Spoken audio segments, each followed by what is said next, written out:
Hi everyone, this is Jason Zach from Nathaniel School of Music. In this lesson, we are going to learn a lot of stuff, but mainly starting off with the left hand with a voicing that I think you'll find useful. It's called the Quintal Voicing. Now, normally when I see students playing some very fancy melodies in the right hand, including popular YouTubers, they are going very crazy in the right hand. It's also sounding very beautiful with a lot of ornamentation, a lot of feeling. But then when you take a glimpse at the left hand tends to do just a kind of a sa pa sa or 1/5 octave drone. Now, these musicians or arrangers might be doing it for a couple of reasons. One being they feel the triads sound very muddy in the first place, especially when you block them or play them together or hold your pedal and things like that. The other reason might be they're investing too much of time or paying too much of attention to the right hand, which is fine. But every time you push your right hand, why not also push your left hand? And the left hand ends up creating or developing foundational rhythm patterns that can be used for pretty much any other right hand melody that you desire to play, or a solution that you're trying to make for the future, not even for the current piece of music you're playing. So you don't want to be limited to one left hand pattern for a long time. You want to move on with it. So first of all, this voicing technique sounds very nice in the lower ranges of the piano. It's also nice to play it together. You probably remember. Anyway, so we'll first learn the shape and then we are going to learn the melody you heard in the intro video. At the end of the lesson, we are going to build a complementing melody to what you heard and then also improvise it a little bit. And we'll also ornament this same tune. A few things, a few grace notes to make the melody shine through and add some sauce to it, so to speak. Okay, before we get started, it'll be nice if you can consider getting our handwritten notes on Patreon. You'll also get staff notation for this entire lecture, including the second melody and a few of the variations and the voicing in the left hand, of course. So you might want that. And you'll also get a MIDI file if you don't read sheet music too well. You can import it into a MIDI player like our own MIDI visualizer. You'll find it in the description, and you can learn it however which way you want. Okay, before we get started, it'll be nice if you can consider hitting the subscribe button and turn on the bell for regular notifications. Let's get cracking.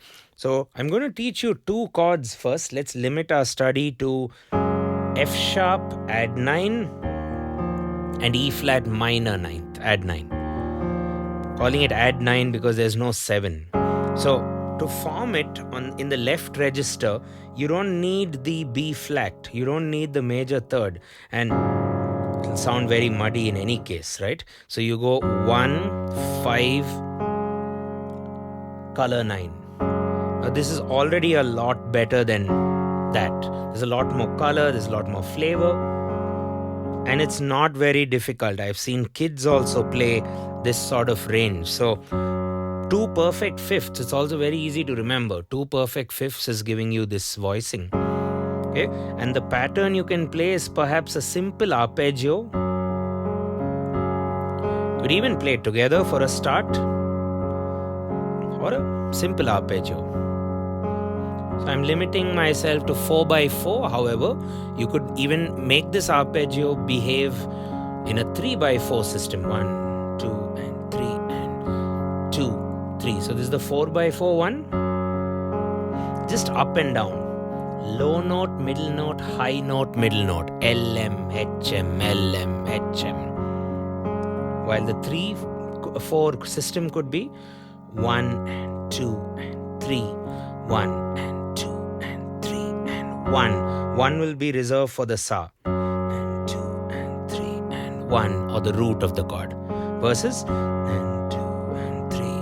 4 and 1, 2, 3, 4, 1, 2, 3, 1, 2. So all played as eighth notes.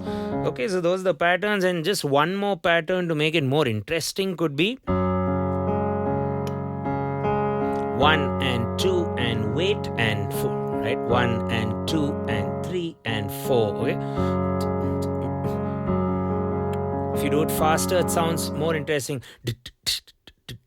Almost like where the snare drum should hit at times.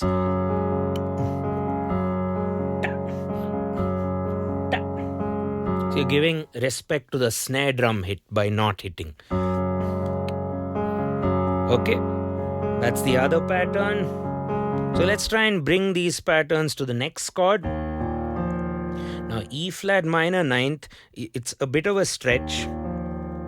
At least my hand can't play it together, so I'm relying on arpeggios, and I'm also relying on my wrist to help me play the F. And I'm also relying on another thing, which is what you don't see in this video, the sustain pedal, which I'm pressing with my leg, of course. So if I press the pedal, this will hold down. There we go. But be careful, when you come back to F sharp, release it and push it back if you want. Showing you the pattern. We'll stick to these two chords for now. 2, 3, 4, 1, 2, 3, 4, 1, 2. However, in the future, you could do B major, D flat major. Again, see that, look at the depth. We're able to play very low. G sharp minor, I guess, could work. Even a B flat minor could work.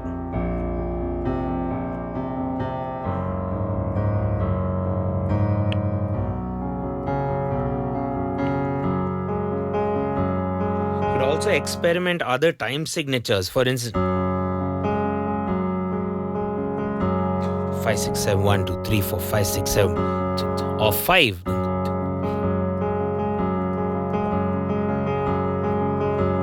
Or a 6. Whatever you choose. We'll also get into some accents later if time permits in this lesson. Or leave me a comment and let me know if you'd like to do a part 2 of this. That'll be awesome. So let's dial it back to F sharp and the E flat minor 9 chord. Coming to the melody in the right hand, let's give the left hand a little break. It's an interesting kind of melody making idea because it's melody based on chord notes. So, or chord tones. So you're looking at the chord and saying, hey, it's F sharp major. F sharp is the root.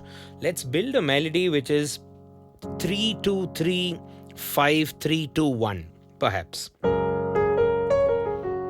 And on the F sharp chord, all these are chord tones of the F sharp major add 2 or add 9, right? So the tune I have for you will be 3, 2, 3, 5, 3, 2, 1. That's about it. Play along. So the left hand, let's just keep it simple. Either block it or maybe just do a broken chord like that and play along. You can even add an E flat if you wish. If you like that ornament. Or pick up. So simple again. Sing. Ga re ga pa ga re sa. So before you play, you could even consider just singing. 3 is the ga, right? Ga re ga pa ga re sa. Ga re ga pa ga re sa.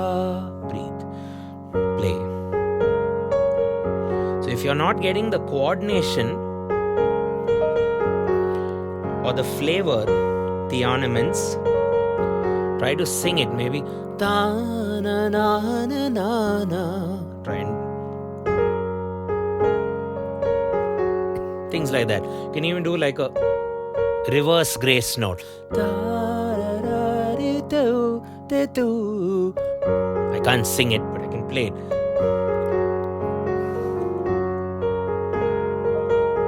Things like that. And F sharp is an awesome scale. You should consider it. If you just play the black notes, you get F sharp major pentatonic. How cool is that? And you get to even clean the keyboard while you're at it. Okay, now let's try and take it to town with the E flat chord. Same story, I'm taking the third of the E flat minor and ga re ga pa ga re sa. Now traditionalists will definitely call me out there because it's not the true ga of the scale, it's the sa still. But I'm just saying it for my own reference. And if you don't know swaras, it could be a system where the sa itself or the root itself is changing. So if you can embrace that, then yeah, this is the new ga of the new sa. So ga re ga pa ga re sa, that creates a mental pattern. Now para ba re ba re be re re re. Maybe take it to town with a B.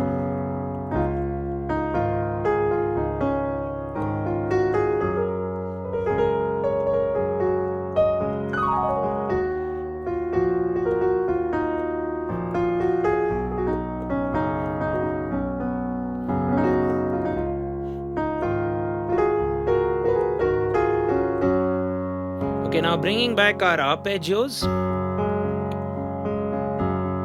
Let's start with a simple one.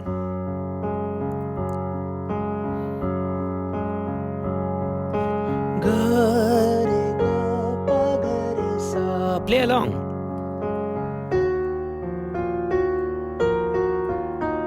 Let's only take those two for study.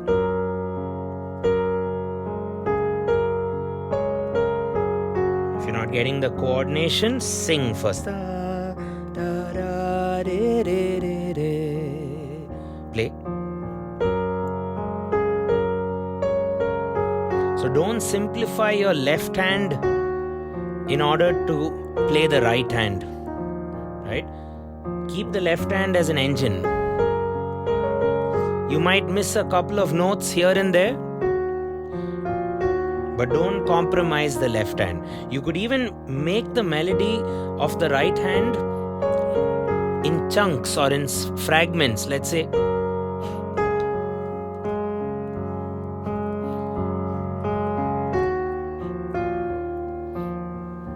Okay, just the first two notes. Now let's try the first three notes.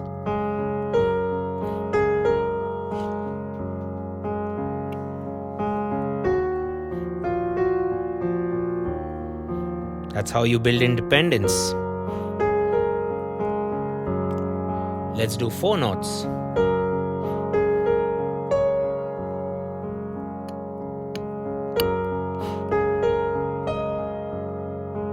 Five.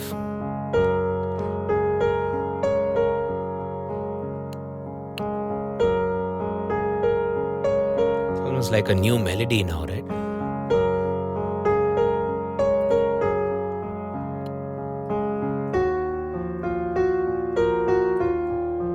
And then whole thing.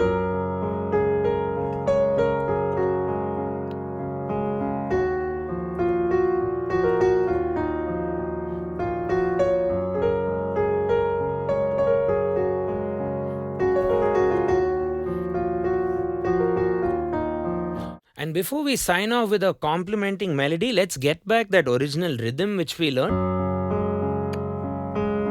with a gap.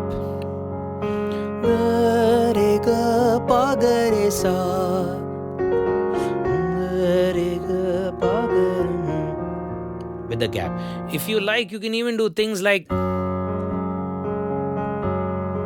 something more busy, like a 1 2 3 1 2 3 1 2, what we call as a tresillo. So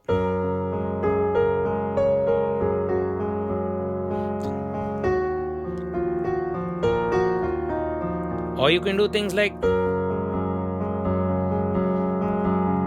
make it longer. 1 2 3 1 2 3 1 2 3 4.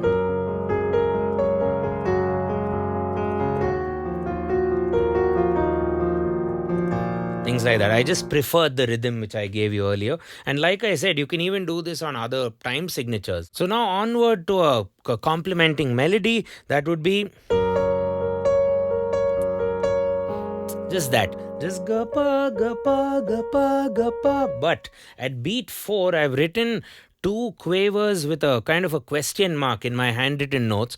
Do consider getting the handwritten notes and the notation for the whole lesson on Patreon, by the way. That'll be nice support for our channel. And yeah, I put question marks at the end with two quavers, and you go, now, what do you do there? So,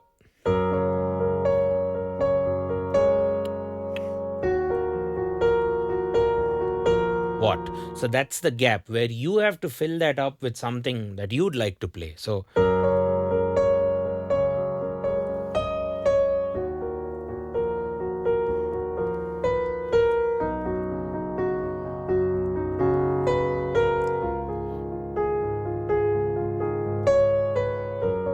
things like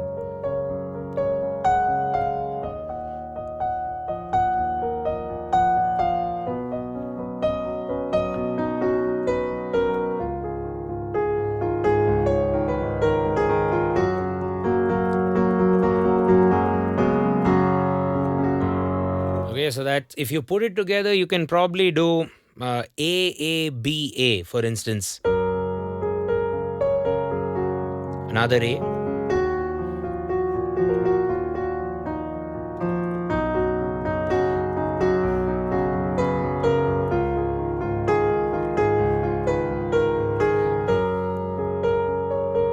Oh, that was AABB. Maybe bring in a B.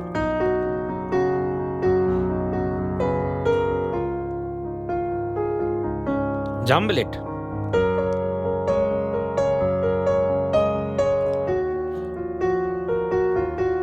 That was BA. B. B again.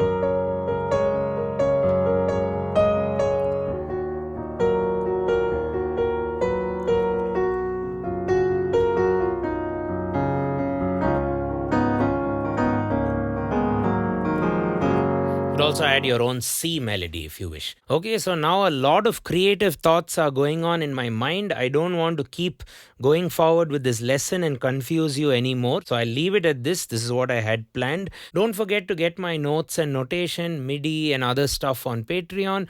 And Patreon gives you posts for every lesson that we've done. So check it out if you want a monthly subscription to just get all our YouTube lesson notes and MIDI and other resources.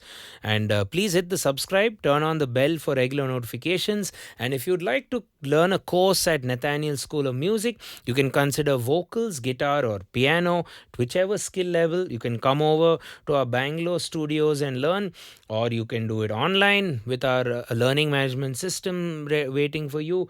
And what else? You can even do self-paced learning where you don't even need a live teacher. You can just learn whenever you wish with our video courses. Okay, thanks a ton. I will catch you in the next one. Cheers.